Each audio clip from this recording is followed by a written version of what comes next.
평생 건강 하나는 자신 있다고 생각했는데 한순간 의료사고로 무너져버린 삶. 과연 무엇이 잘못된 것일까요? 당신이 겪은 그 고통, 혹시 당연한 결과라고 체념하고 계신 건 아닌가요? 아니면 내가 뭘 할 수 있겠어? 라며 혼자서 끙끙 앓고 계신가요? 이경숙 할머니는 포기하지 않았습니다. 그리고 오늘 우리는 이경숙 할머니의 이야기를 통해 여러분도 혼자가 아님을, 그리고 우리가 무엇을 할 수 있는지 함께 알아갈 겁니다. 지금부터 여러분의 답답했던 마음에 시원한 해결책을 찾아줄 이야기가 시작됩니다. 오늘 우리가 함께 살펴볼 이야기는 72세 이경숙 할머니의 안타까운 사연입니다. 경숙 할머니는 몇 년 전부터 심장 문제로 약을 드시고 계셨어요. 그러다 심장 박동이 불규칙해지는 부정맥이 심해져서 담당 의사 선생님이 전극 도자 절제술이라는 시술을 권유했습니다. 비교적 간단한 시술이라고 해서 할머니는 큰 걱정 없이 수술대에 오르셨죠. 시술 시간은 2시간 정도 걸렸고 별다른 문제 없이 잘 끝났다고 들었습니다. 하지만 문제는 시술 3일 후에 발생했습니다. 할머니의 아랫배가 점점 부어오르고 극심한 통증이 시작된 거예요. 처음에는 병원에서 시술 후 일시적인 증상일 수 있다며 대수롭지 않게 여겼습니다. 할머니도 그러려니 하고 진통제를 맞으며 버티셨죠. 하지만 5일째가 되자 통증은 더욱 심해졌고 배는 마치 임신한 사람처럼 볼록하게 부어올랐습니다. 아들 내외가 찾아와 보니 할머니 얼굴은 창백해져 있었고 식은땀을 흘리고 계셨어요. 아들 내외는 뭔가 심상치 않다고 생각하고 담당 의사에게 강력하게 항의했습니다. 결국 정밀 검사를 다시 진행했고 그 결과는 모두를 충격에 빠뜨렸습니다. 시술 도중 심장 근처 혈관에 미세한 구멍이 생겨서 그 구멍으로 피가 새어나와 복강 안에 고여 있었다는 겁니다. 무려 1리터에 가까운 피가 고여 있었고 그것이 할머니의 고통을 유발했던 것이죠. 의료진은 즉시 응급시술을 통해 고인 피를 빼냈고 다행히 할머니의 상태는 조금씩 호전되었습니다. 하지만 할머니는 6개월이 넘는 시간 동안 합병증으로 인한 고통과 후유증에 시달려야 했습니다. 퇴원 후에도 복부에 남은 상처와 심리적인 트라우마로 힘들어하셨죠. 경숙 할머니는 너무나 억울하고 답답하셨습니다. 왜 진작 몰랐을까? 왜 나에게 이런 일이 일어났을까? 하는 생각에 잠 못 이루는 날들이 많았습니다. 믿었던 의사와 병원에 대한 불신이 커져만 갔죠. 이런 상황이 바로 우리가 의료사고라고 부르는 경우입니다. 의료사고는 때로는 의료진의 실수로, 때로는 예측 불가능한 합병증으로 발생할 수 있습니다. 중요한 건 이러한 상황에 놓였을 때 어떻게 현명하게 대처하느냐 하는 것입니다. 다음 파트에서는 경숙 할머니가 의료 분쟁을 해결하기 위해 어떤 과정을 밟았는지 자세히 살펴보겠습니다. 이경숙 할머니 가족은 처음에는 너무 막막해서 어디서부터 시작해야 할지 몰랐다고 합니다. 하지만 아들 내외가 여러 정보를 찾아본 끝에 한국의료분쟁조정중재원이라는 곳을 알게 되었고 이곳에 도움을 요청하기로 결정했습니다. 의료중재원에 전화를 걸어보니 친절하게 상담을 해주었습니다. 할머니 가족은 상담 내용을 바탕으로 필요한 서류들을 하나둘 준비하기 시작했습니다. 가장 먼저 한 것은 진료 기록 확보였습니다. 시술 전 기록부터 시술 당일, 그리고 합병증 발생 후 응급시술을 받을 때까지의 모든 기록을 병원에 요청했습니다. 차트, 영상자료, 검사 결과지, 간호 기록지 등 가능한 모든 기록을 빠짐없이 받았습니다. 꼼꼼하게 기록된 진료 기록은 나중에 의료중재원에서 사건을 판단하는데 중요한 증거가 되기 때문이죠. 할머니 아들은 병원에서 진료 기록을 받는데 며칠이 걸렸지만 인내심을 가지고 기다려 모두 확보했다고 합니다. 진료 기록을 확보한 후 할머니 가족은 의료중재원에 조정 신청서를 제출했습니다. 신청서에는 언제, 어디서, 어떤 시술을 받았고 어떤 문제가 발생했으며 병원 측에 어떤 점을 요구하는지 상세하게 작성했습니다. 의료중재원은 신청서를 접수하고 사건에 대한 조사 개시 결정을 내렸습니다. 조사가 시작되자 의료중재원에서는 할머니의 진료 기록을 바탕으로 사실조사를 진행했습니다.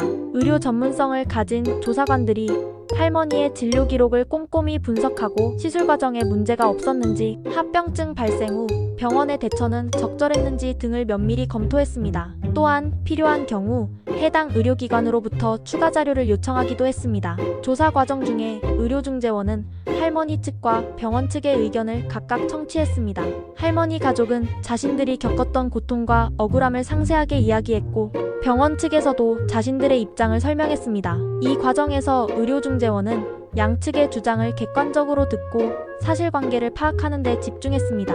할머니 가족은 이 과정에서 자신들의 이야기를 경청해주는 의료중재원의 큰 위안을 받았다고 했습니다. 약 3개월 정도의 조사기간이 지난 후 의료중재원은 양측의 조정 절차 개시 통보를 했습니다. 이제 본격적으로 합의를 위한 논의를 시작한다는 뜻이었죠. 조정은 의료중재원의 전문가들이 참석한 가운데 진행되었습니다. 할머니 가족과 병원 측 관계자가 한자리에 모여 전문가의 중재 아래 서로의 입장을 이야기하고 합의점을 찾아가는 시간이었습니다. 처음에는 감정적인 부분 때문에 합의가 어려울 수도 있었지만 의료중재원의 전문가들은 할머니의 고통에 공감하면서도 객관적인 의학적 사실과 법적 쟁점을 설명해주며 양측이 현실적인 해결책을 찾도록 도왔습니다. 이경숙 할머니의 경우 병원 측은 시술 중 합병증 발생 가능성을 충분히 설명하지 못했고 합병증 발생 후 초기 대처가 미흡했던 점을 인정했습니다. 의료중재원의 중재로 병원 측은 할머니의 치료비와 정신적 피해보상금의 일부를 지급하기로 합의했습니다. 비록 할머니의 고통이 완전히 사라지는 것은 아니었지만 이 조정 과정을 통해 정당한 보상을 받고 병원의 사과를 받으면서 마음의 짐을 조금이나마 덜 수 있었다고 합니다. 이처럼 의료분쟁 조정 절차는 복잡한 재판 없이도 공정하고 합리적인 해결을 이끌어낼 수 있는 좋은 방법입니다. 다음 파트에서는 의료분쟁을 겪는 어르신들이 꼭 기억해야 할 지혜로운 조언들을 알려드리겠습니다. 이경숙 할머니의 사례를 통해 의료분쟁 조정 절차가 어떻게 진행되는지 자세히 살펴보았습니다. 이제 여러분이 의료분쟁을 겪으실 때 혹은 주변에서 그런 상황을 마주했을 때 꼭 기억해야 할 지혜로운 대처법들을 다시 한번 강조해 드릴게요. 가장 중요한 첫 번째는 진료 기록을 최대한 빨리 그리고 모두 확보하는 것입니다. 앞서 말씀드렸듯 진료 기록은 의료 분쟁에서 가장 중요한 증거 자료입니다. 병원에 요청하면 언제든지 받아볼 수 있는 여러분의 정당한 권리입니다. 혹시 76세 최영자 할머니처럼 병원에 미안해서 혹은 내가 뭘 안다고 하는 생각으로 망설이지 마세요. 여러분의 권리를 지키기 위한 가장 기본적인 준비입니다. 두 번째는 억울함을 느끼는 순간 혼자 끙끙 앓지 말고 전문가와 상담하는 것입니다. 한국의료분쟁조정중재원은 물론이고 소비자보호원이나 법률구조공단 같은 곳에서도 의료사고 관련 상담을 해주고 있습니다.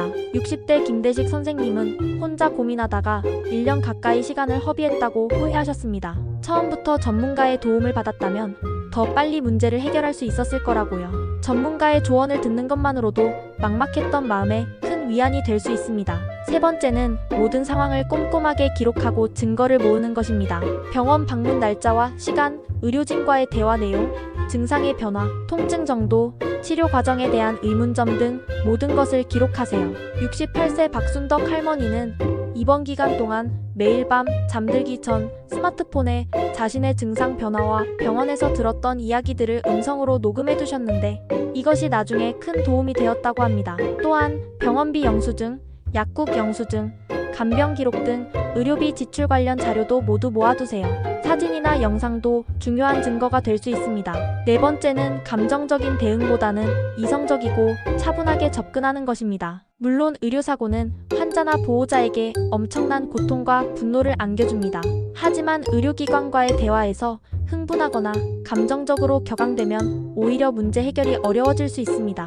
사실에 입각하여 논리적으로 자신의 주장을 펼치는 것이 중요합니다. 필요하다면 가족 중 젊은 사람이나 믿을 수 있는 지인의 도움을 받아 함께 대응하는 것도 좋은 방법입니다. 다섯 번째는 의료 분쟁 해결에는 시간이 걸릴 수 있다는 점을 미리 이해하고 인내심을 가지는 것입니다. 이경숙 할머니의 경우도 6개월이 넘는 시간이 걸렸습니다. 의료 분쟁은 복잡한 의학적, 법률적 쟁점이 얽혀있기 때문에 단숨에 해결되는 경우가 드뭅니다. 지치고 힘들 때도 있겠지만 여러분의 정당한 권리를 찾기 위한 노력은 결코 헛되지 않을 겁니다. 이 과정에서 혼자라고 느끼지 마세요. 우리 사회는 여러분의 정당한 권리를 찾아드리기 위해 노력하고 있습니다. 마지막으로 예방이 최선이라는 점을 잊지 마세요. 병원에 방문할 때는 궁금한 점을 주저하지 말고 의사나 간호사에게 질문하고 중요한 설명을 들을 때는 다시 한번 확인하거나 가능하다면 가족과 함께 듣고 내용을 기록하는 습관을 들이는 것이 좋습니다. 자신의 몸 상태에 대해 스스로 관심을 가지고 적극적으로 소통하는 것이 의료사고를 예방하는 가장 좋은 방법입니다. 어르신 여러분, 오늘 의료 분쟁에 대한 긴 이야기를 함께 나눠봤습니다. 이경숙 할머니의 사례를 통해 의료사고가 발생했을 때부터 해결 과정까지를 상세히 살펴보았고 여러분이 어떤 마음가짐으로 어떤 준비를 해야 하는지도 함께 고민했습니다. 기억하세요. 의료 분쟁은 누구에게나 일어날 수 있는 일입니다. 중요한 것은 문제가 생겼을 때 혼자 고민하고 좌절하는 것이 아니라 지혜롭게 해결 방안을 모색하고 전문가의 도움을 받는 것입니다. 여러분은 충분히 그럴 수 있는 지혜와 강인함을 가지고 계십니다. 혹시 지금도 잠 못 이루며 의료 분쟁으로 힘들어하는 분이 계시다면 부디 용기를 내어보세요. 여러분의 정당한 권리를 찾고 다시 평화로운 일상으로 돌아갈 수 있도록 돕는 많은 손길들이 있습니다. 한국의료분쟁조정중재원은 여러분이 신뢰할 수 있는 가장 든든한 동반자가 되어줄 겁니다. 누리집에 접속하거나 전화 한 통 거는 것부터 시작해보세요. 이 영상은 의료분쟁으로 힘들어하는 모든 분들을 위한 친절하고 지혜로운 안내서입니다. 의료사고가 왜 발생하는지, 이경숙 할머니의 실제 사례를 통해 의료분쟁 조정 절차는 어떻게 진행되는지, 그리고 우리가 미리 알아두고 준비해야 할 현명한 대처법까지 모든 궁금증을 쏙 시원하게 풀어드립니다.